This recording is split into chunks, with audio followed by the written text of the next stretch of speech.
Bienvenido a Camp Victory. ¿Camp Victory? ¿Esto no era Camp Liberty? No, bueno, le cambiaron el nombre hace una semana. Victory suena mejor. Vale. ¿Qué tenemos? Han dejado un coche ahí mal aparcado. La suspensión está muy baja.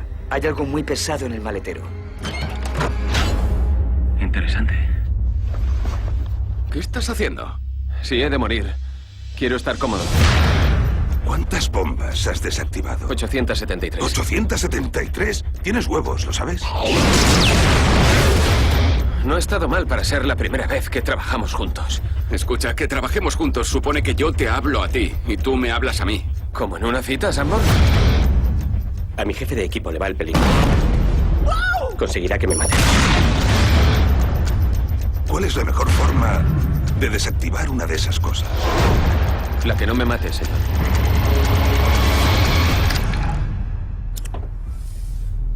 Otra menos. ¿Qué escondes aquí? Esta caja está llena de cosas que casi me matan.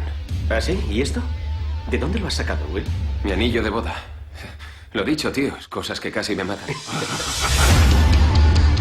¡Suelta el móvil! ¡Dispárale el drive! ¡No logro apuntarle! Estaba cagado. ¿Sí?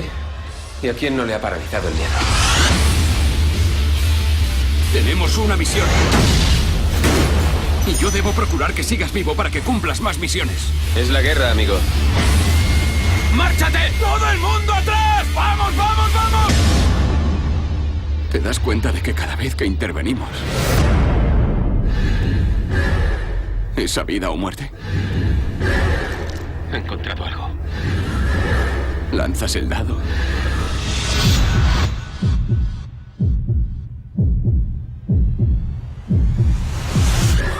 Y te la juegas.